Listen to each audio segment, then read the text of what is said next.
to be joined today by Ash Melwani. For those of you that have been living under a rock and are not paying attention to what's going on in e-commerce, I say that lovingly. There's a lot of things going on. You'll know Ash as the CMO of Obvi and Chew on This, grown multiple brands, acquiring brands, and creates a ton of content. And him and his partner and his team with Ron and others are just giving so much to the community. So I'm really excited to have him here. I think one of the biggest things was, in my experience working with subscription brands, retention is often the top of mind question. People are trying to figure out how to retain people more. However, most problems on subscriptions really come back to how you're acquiring and who you're acquiring, right? Like you're not getting enough people in the funnel, you're not getting the right types of offers and ads. And so that's why Ash is here, is to talk about content and creative and how you can be more lethal and do more with that and get more going and testing more. So Ash, with that, I will hand it over to you. We'll go for about 20, 25 minutes. We'll say till half past. See if we have any questions from the group. And if anybody at any point you want to drop questions in the chat about anything, please feel free to do that. We'll either gather them at the end, or if anything's relevant, we can bring it up as we go. Yeah, absolutely. Well, appreciate the intro. Hopefully anything that we've put out on Twitter or within our podcast, people can resonate with and hopefully implement into their business. Because we originally started, at a startup. We were, employees kind of learning the game back in 2015. Worked at a startup pretty much. This was when Facebook ads really were, kind of up and coming. You could put in $1 and make 10, right? And so what we've learned from then until now has completely changed.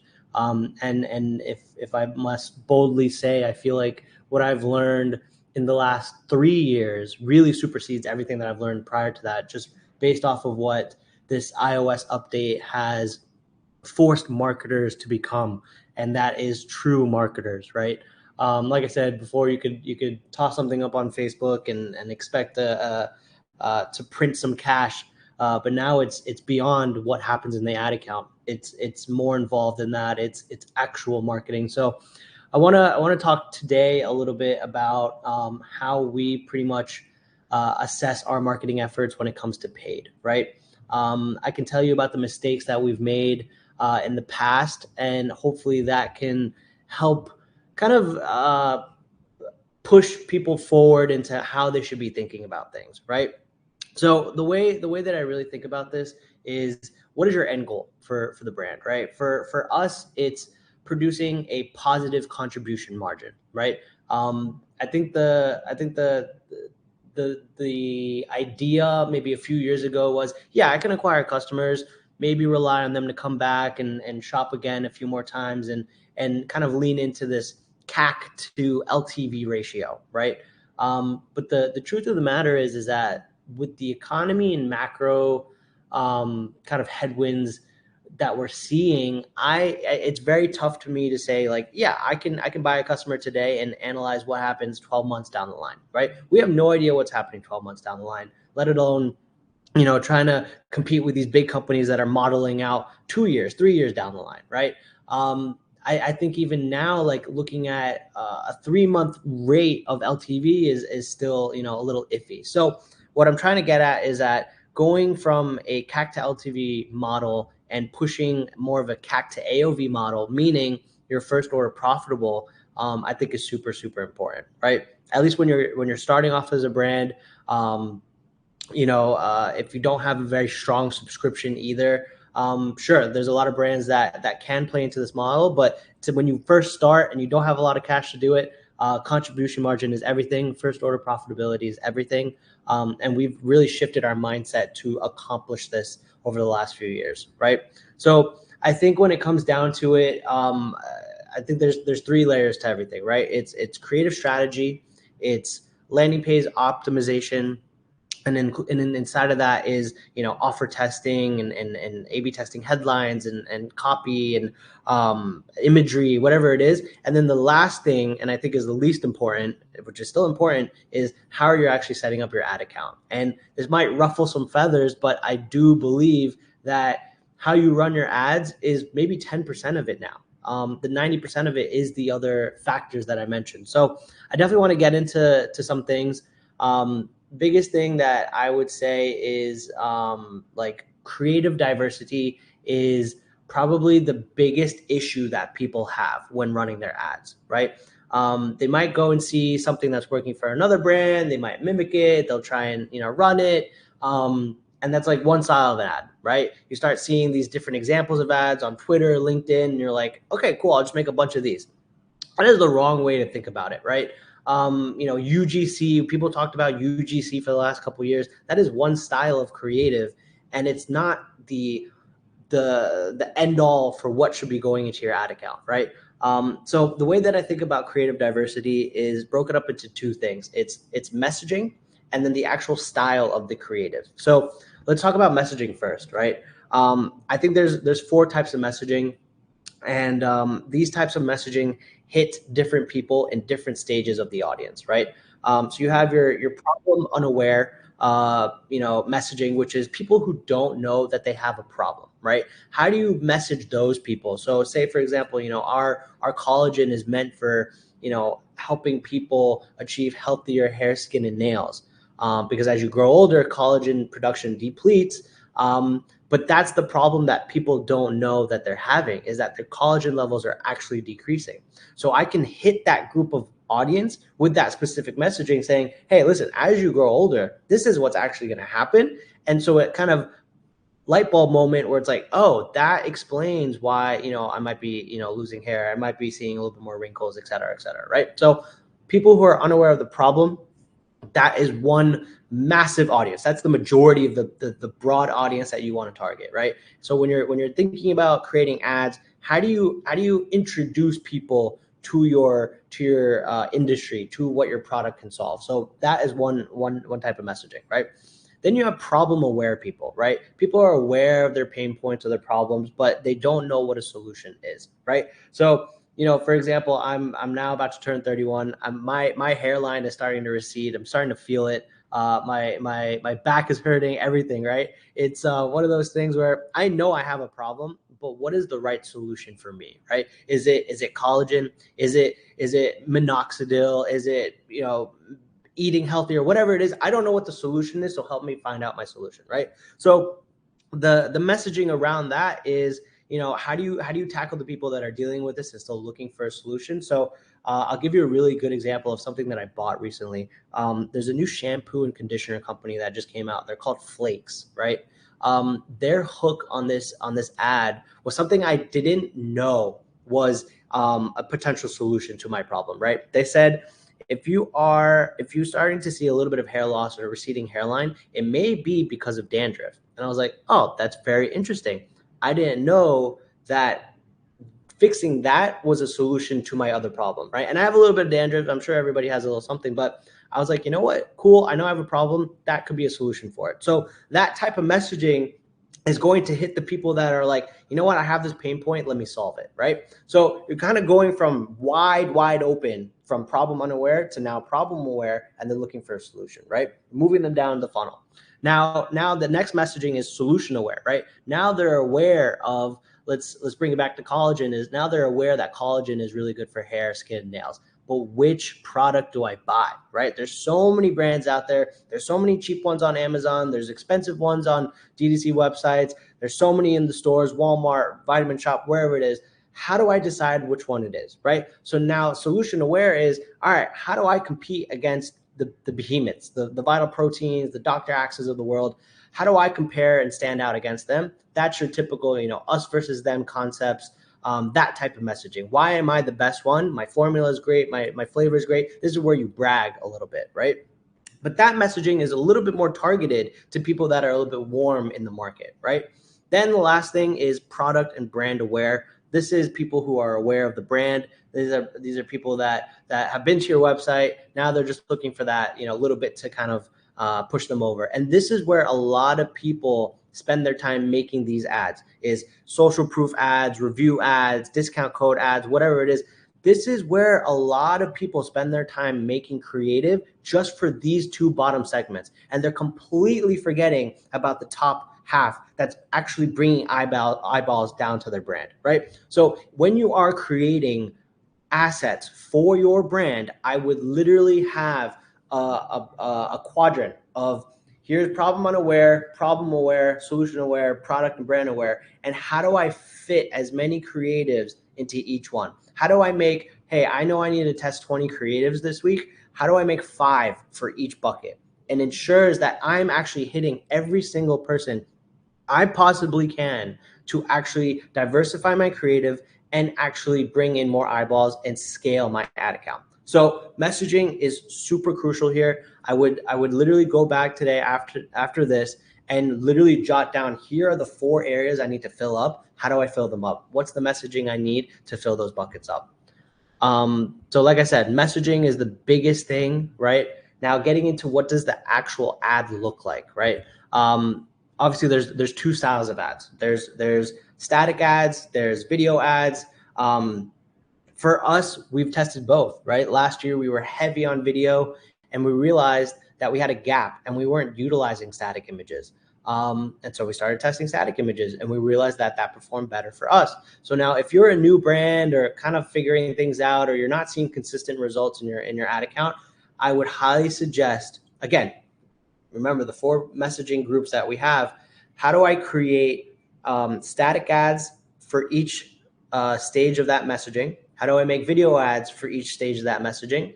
And then within that, I need some maybe lo-fi type of ads. So that's like your very nitty gritty type of content that is very native to social, like, like the UGCs of the world, the customer, holding the bottle, something where they're happy to just be using the product. And then the other side of that is polished content, right? So your lifestyle photography, your more high quality creator content, influencer content there too. So being able to diversify how your ad looks and feels based off of the actual asset type, so statics and videos, and then the quality type, so lo-fi versus polished.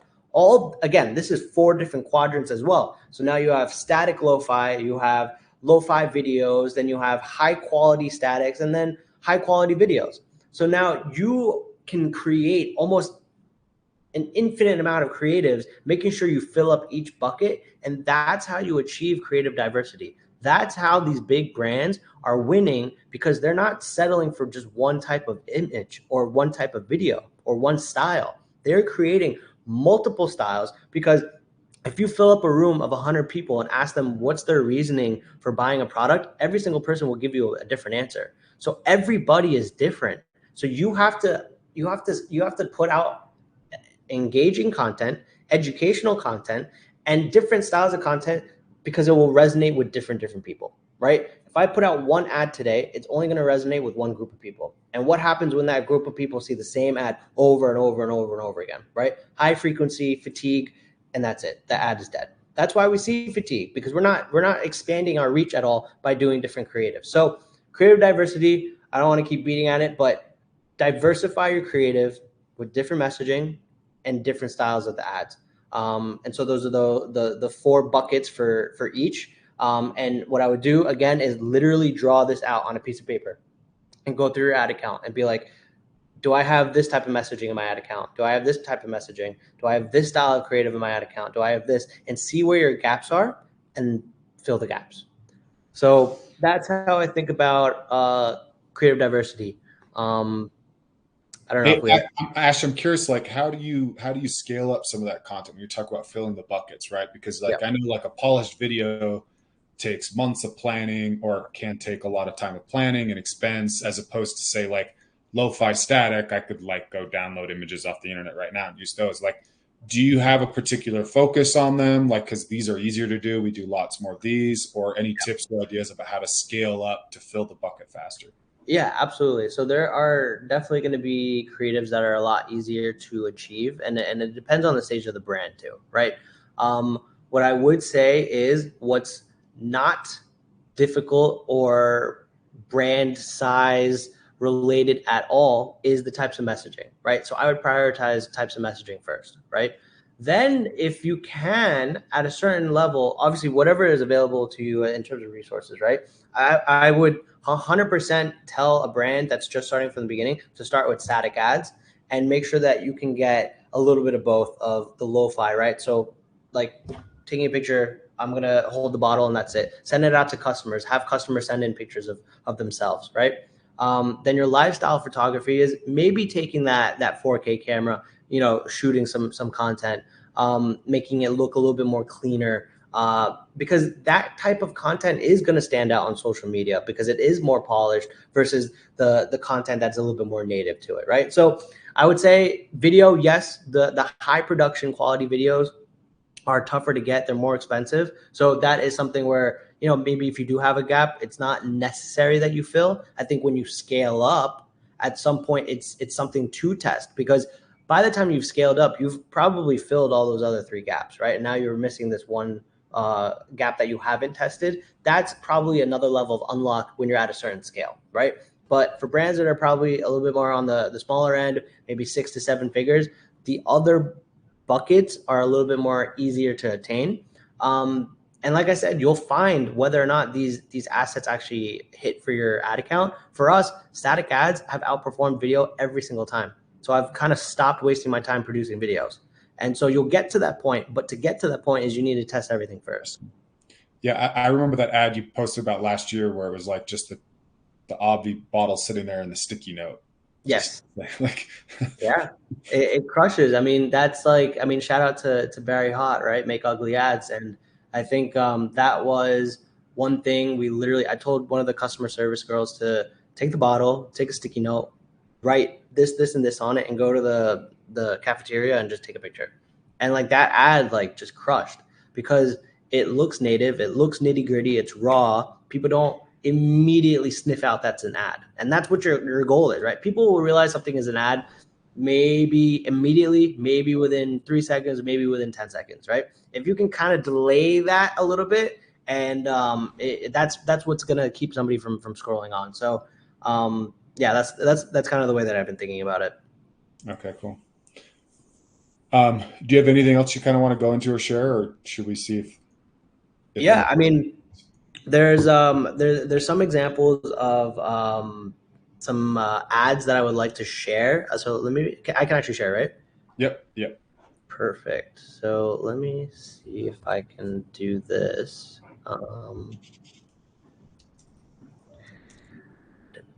What's the best way to do this?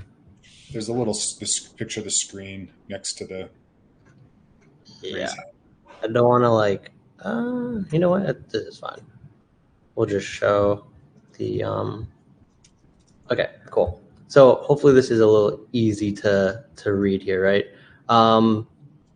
So here's some examples of static ads that you should be running, right? This is something you can kind of go back and implement right away. So we have lifestyle banner ads, UGC banner ads, render banner ads. So what do I say is a banner ad, right? It is a something like this, right? Where you have your lifestyle photography that you've taken of the brand. This, for example, this imagery we had, a hand model showing the capsule from the bottle, up close and personal, and then a massive headline, right? A massive headline on this with a few USPs. This is probably one of the most standard ads that you can go and create, but it's the most effective because you can communicate that messaging that we were talking about earlier right there in front of everybody's face, right? So, for example, this one is Fupa Killer. This one's a little bit of a funny story. I don't know if you follow me on Twitter and LinkedIn, I've kind of told the story, but one day we had somebody comment like, will this help my fupa? And if you're not familiar with the fupa is, I would Google it, but it's not a term people regularly throw around, right? It's something that people were laughing at, and they were that comment got a ton of engagement, right? And so you know what? I want to take this idea and turn it into an ad. And this ad actually got over like 6 figures worth of spend. It's probably up to like $500,000 in spend already. But this ad in itself, the style, the messaging, and everything that comes together, that was hitting a certain audience that wasn't hit before, right? This is a very specific problem that people have, and nobody's really directly talking about it. And that's why I think this ad did really well. And if you do follow me on Twitter, you've seen multiple brands now start to follow and copy this headline, and hopefully it works for them. But there's a reason why I picked this headline, right? I was looking through the comments, I found what people were talking about, and I took action and I made it to an ad. So lifestyle banner ad, basically taking lifestyle photography, putting a nice headline on it, and then some USPs at the bottom, some social proof, and run this as an ad. You can test so many headlines doing this and finding those different types of messagings that will resonate with different people. And so that's one style of the ad. And we got your UGC banner ad, right? Same exact concept as before, but you're utilizing customer generated content, right? So this is one of our customers who sent in some images of her holding the bottle. So when you look at this ad, yes, it kind of it does look like an ad, but then you have that social proof element to it. Like, oh, there's customers, people are, trying it, they're taking it, versus where before this is obviously a model shot, right? This gives it a little bit more, okay, that person kind of looks like me. I'm going to try the product out and see where it goes. So this is another type of example. Then you have the render banner ad example, right? This is something where, hey, I have an idea of, what I think my customers could really benefit from using this product if they have, a sugar craving, right? But the thing is that how do I go and get photography done with, our bottles and, getting donuts involved or cookies or whatever it is, and relating the two, right? So all you have to do is literally get stock imagery, get your bottle, render, stick it all together so that in your mind you can relate, oh, okay, well, this can help kind of tame my appetite. Yeah, I have a sweet tooth. I'm a big donut person. Okay, let me try this out, right? So you're putting that into that person's mind. You may not have the content for it, but the point of this is that you can go and get stock imagery. You can go and use a render of your product and put something together very quickly instead of having to go and do a photo shoot. Next one is, review style ads. This anybody can create, right? Literally going through your reviews, pulling out the best ones and sticking it on an ad, right? Yes, it looks like an ad, but people want to read the reviews, right? This is for the people that are in that bottom of the funnel phase, right? So they're just on the fence of buying your product. They're probably thinking about you and maybe one other competitor. Tell them why you're better, right? Show them the social proof, show them the fact that your customers are seeing success with your product, and do it in a way that's very obvious to them. Got a review, showcase it. Community ad, very similar to the one above. We have a Facebook community of over 80,000 people. This was literally a post that somebody posted in the community. We took a screenshot, turned it into an ad. And again, hits that bottom of the funnel audience, which a lot of us do obviously try to make a lot of content for, but this is a good style of that. Us versus them example, again, maybe moving up the funnel a little bit. They're aware of a solution but don't know which one. Us up against Hydroxycut, right? Everybody knows who Hydroxycut is, but we're the newer kid on the block. We focus on beauty benefits. We focus on the weight loss benefits, and we want to showcase that, right? So people who are in market can see this, and we want to go after the big guys who we feel like we can compete with on formula and effectiveness. So again, this is a pretty common ad example that people are using. So this is a good one. This one is something that I really, really like recently. It's problem versus solution, right? So now, again, you want to call out the exact person. Now we're moving up the funnel a little bit more.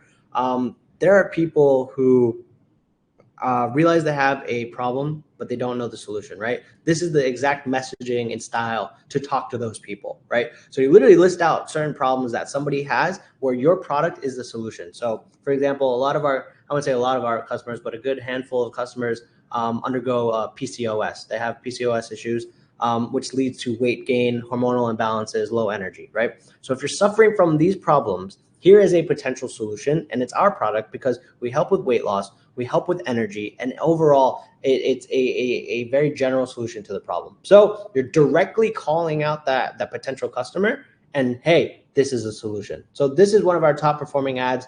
You can literally swap out any problems to hit different types of pain points, but this is a really good problem solution example. And then lastly, what we've been testing with is the news slash media example, which is this looks like a news article, right? Like your typical, World Star or, whatever it is type of creative that looks like a news story. This is where it does get a little dangerous, is because this will sell the click very easily. Okay. Somebody who reads this, mother who has a reaction to Ozempic loses weight with new alternative. This is a story somebody wants to read. They're not expecting to get sold on a product. So now what you need to do to get this type of creative to work, because it does get you really cheap traffic, but it doesn't convert well. You need to focus on the landing page after this one, right? You can't use your typical PDP. You can't use your typical sales page because people are expecting to read an article. This, I think, paired with like advertorials or editorials can do very well. And sending cheap traffic and then converting them later down the line is very important. So that's why like creative diversity is, you have different styles of creatives. You might have creatives that flood traffic to the website, and you might have creatives that you might have a higher CPC, but everything works together because Meta is going to show the right ad to the right person at the right time. And this is the best way to do it. So like I said, open up the funnel, show ads that fill each stage of the funnel, work on landing pages. And that's how we've been thinking about creative diversity pretty much going into 2024. I'm curious, Asha, and so we're gonna, I guess as a quick aside, you can either drop a question in the chat or I can make you a co-host if you'd like to talk. So if you do, just drop a comment in the chat and I'll do that, because I don't want to because I'm not sure if it turns your camera on automatically or not. So just let me know if you want to be involved. But I do kind of want to start with a question, like, how are you, is it a process of like, so like, I know, like, say, like some of those ads that you've talked about, when they do really, really well and you're letting them run, are you just constantly trying to just stay ahead of creating more types of ads to put them in there to see what performs? Or is there like a cadence of like, okay, each month we're going to put up this amount? Or I'm just curious from like a mindset, as you guys have ramped up so much, how you think about how often you should be rotating through ads or not. Yeah, I think my cadence is I have a very strict cadence. I'm testing ads on a weekly basis. If you were to tell me the size of the brand, you could either be doing this weekly or maybe bi-weekly. Because we're spending a lot, I need to be testing on a weekly basis, right? The way that I think about it is 20% iteration. So taking my winners and seeing if I can continue the success of this ad style or angle, and 80% being completely new stuff, right? So like I said, you have one ad or one angle that really resonates with a group of people. Okay, that ad starts to circle and circle and circle. They get sick of it. You might introduce one more ad in there that looks a little different, but only hits the same group. Cool, it kind of refreshes. People are like, oh, okay, cool. Like I saw it another time. Maybe introduce one more. At a certain time, at a certain point, this angle will die, right? It can only hit X amount of people at a certain time. It will die. So that's why I focus maybe 20% of my energy into making something last a little bit longer. Whereas 80% unlocks new audiences.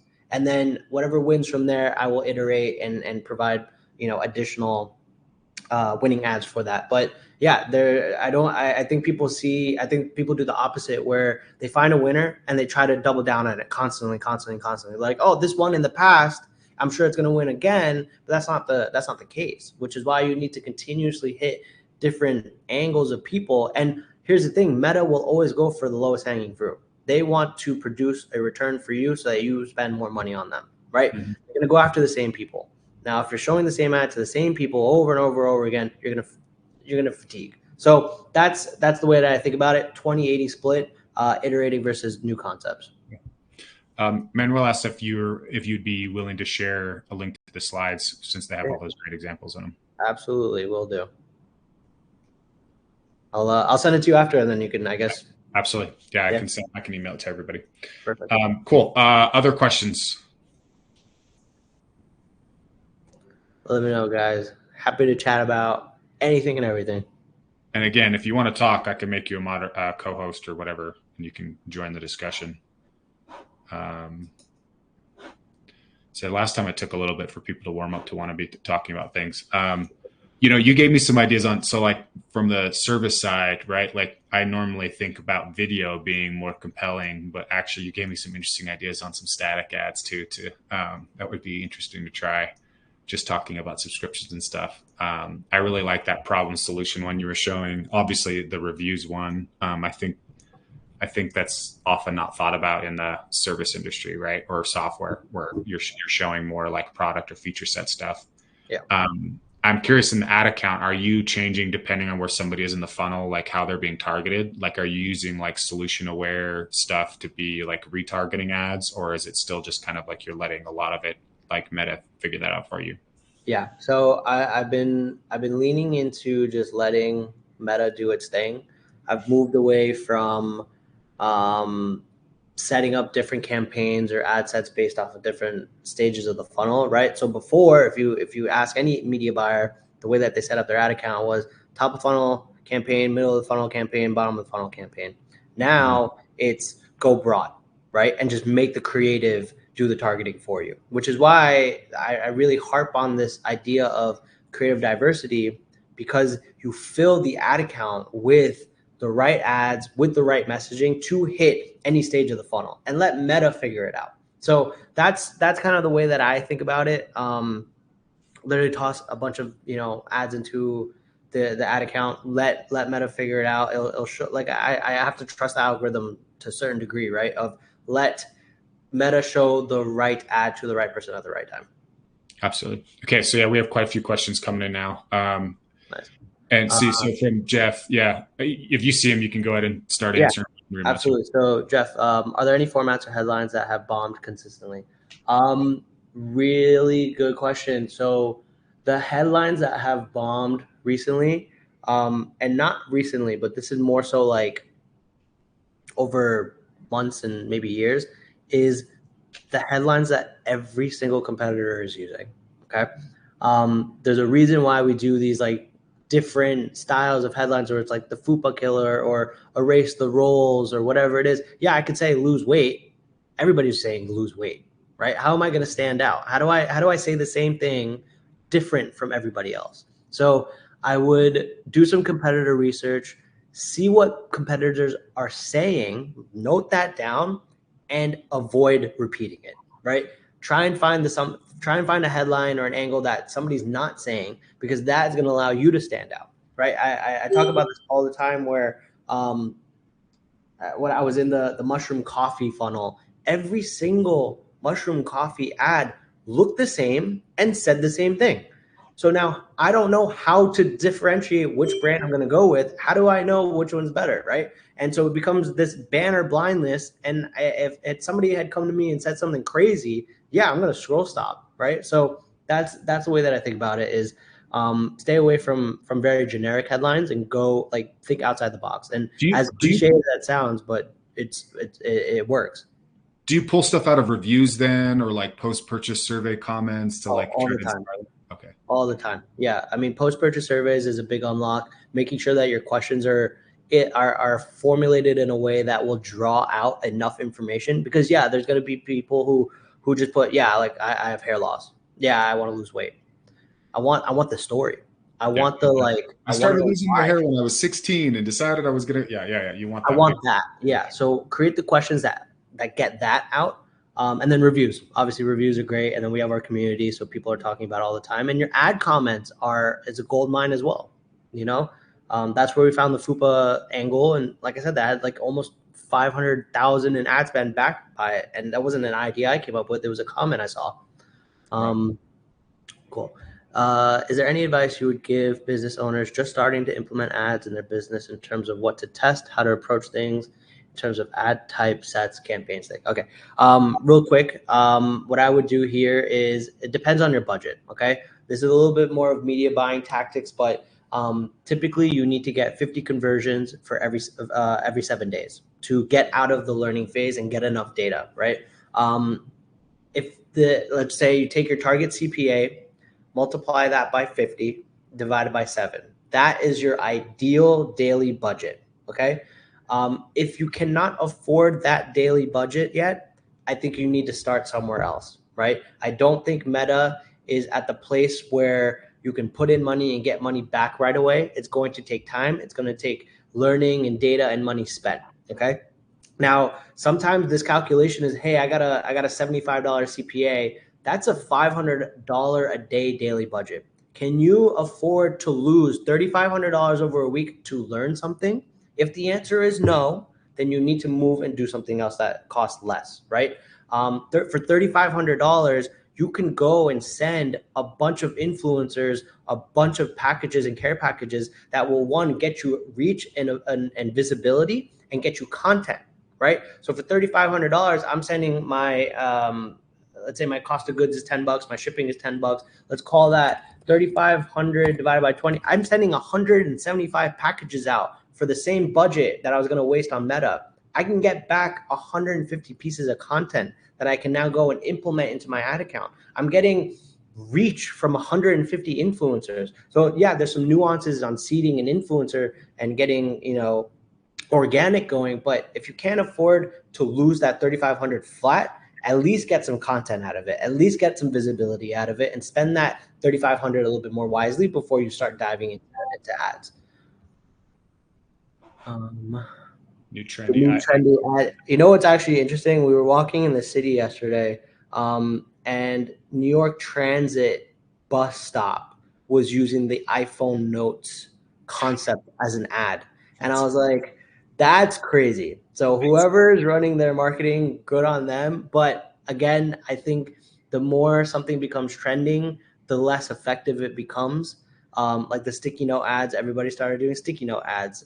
People started doing iPhone Note ads, then everybody else does, right? So yes, it will work up until a certain point. Even the ones that are like, yeah, we cost a lot, but we're not cheap, right? Like those, like everybody's doing it. Yes, it works for a certain amount of time, but once everybody starts doing it, it kind of dies out. And that's where like marketers have to be truly marketers to stand out. Don't play catch up and trying to make the trendiest ad. Try to be ahead of the curve, right? It's obviously easier said than done, but you can't complain if like, oh, my ads aren't working. Oh, I thought this style of ad was going to work. It worked for everybody else. That's because everybody else is doing the same thing. So yeah, that's meme ads. I think are interesting, hit or miss. Try it out, test it out. We've like probably launched like maybe 10 meme ads earlier this year. One maybe hit, but like I said, test everything. Has Obvi found any ads that are more subscription focused that have done well, seemingly a decrease? It's a good question. At least for us in our current stage of business, subscription, I let opt-ins be organic. So what I mean by that is when I'm running ads, I send it to a landing page. I am really only pushing one-time purchase or bundles, right?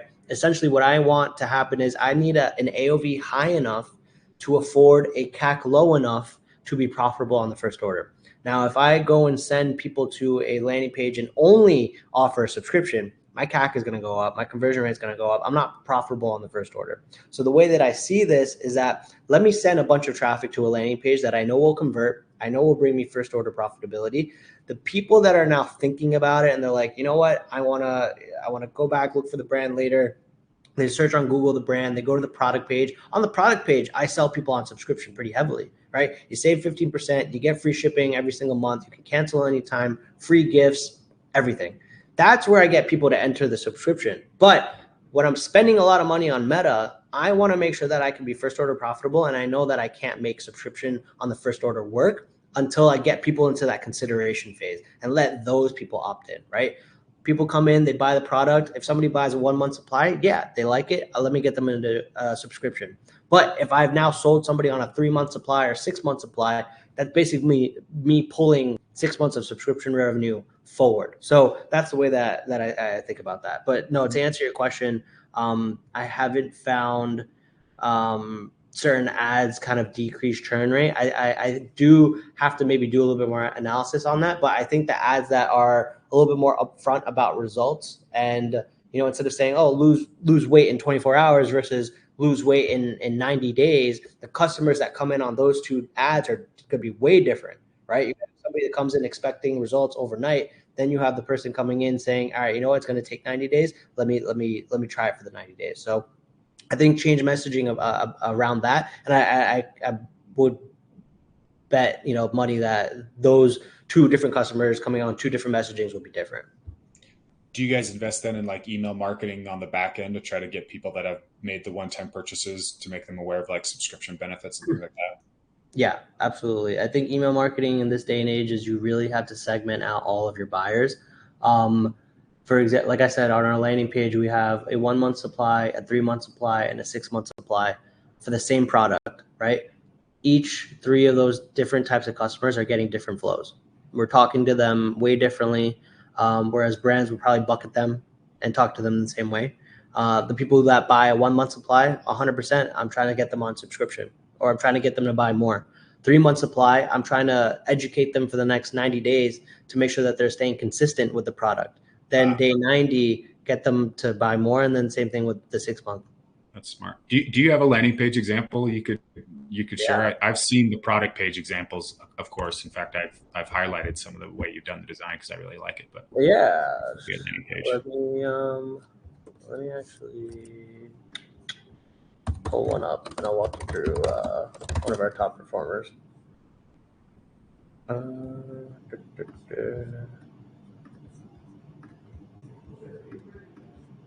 right, cool. So here's one of our top performing products, which is our collagen infused fat burner, right? So we're trying to tackle two problems, right? There's, as you grow older, your collagen production slows down, your metabolism slows down, right? So we wanted to create a product that tackles both, right? So what I really like about this is that we have a massive headline, right? Over 500,000 customers trust Obvi to lose weight, boost energy, erase signs of aging. Boom, you already know what you're getting. You have social proof, you got reviews, you got your benefits, and then you got your main CTA, right? So this is one of our top performing landing pages. And then I go straight into the social proof, right? Especially for things like weight loss, people just want to see before and afters and to see if the product works. So that's why we actually tested just immediately going into showcasing the results instead of like educating first. I want people to be like, oh, this works. All right, now let me see, like, all right, how does it actually work?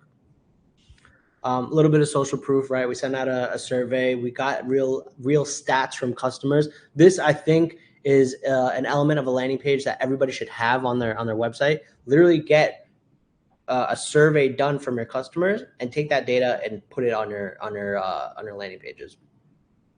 Then you got benefits, right? Again, setting the tone here. Benefits 90 days or less, right? I'm not telling you you're going to see it overnight. I'm telling you 90 days or less. How to use. Then I kind of go into the highlights of why we're better, right? Why are we better than the next leading brand? Because we have, you know, biotin, we have 5 types of collagen, we have, you know, patented ingredients in here that are proven to work. So this is where you brag a little bit about what's in the formula, and then go back into social proof, right? The reason that they're here in the first place is they want to see if other people have saw results.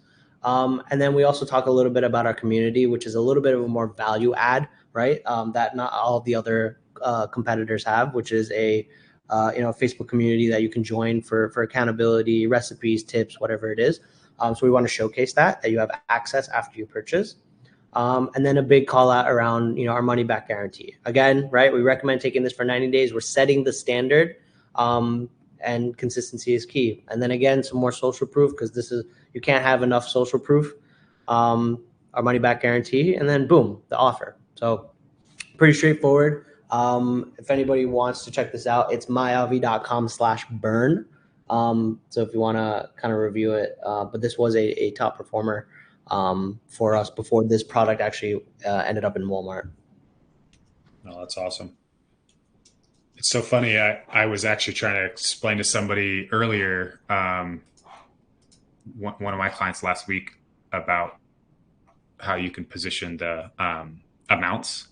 Like everybody thinks subscriptions and stuff is just about like, you know, you either get one time or not, or you get with gifts or not. They don't realize like you can actually, and not even subscriptions, just in general, the fact that you can sell 1, 2, 5 different, and then you can actually get different value props. And I've seen some brands actually, there's this little brand out of it, little, I shouldn't call them little.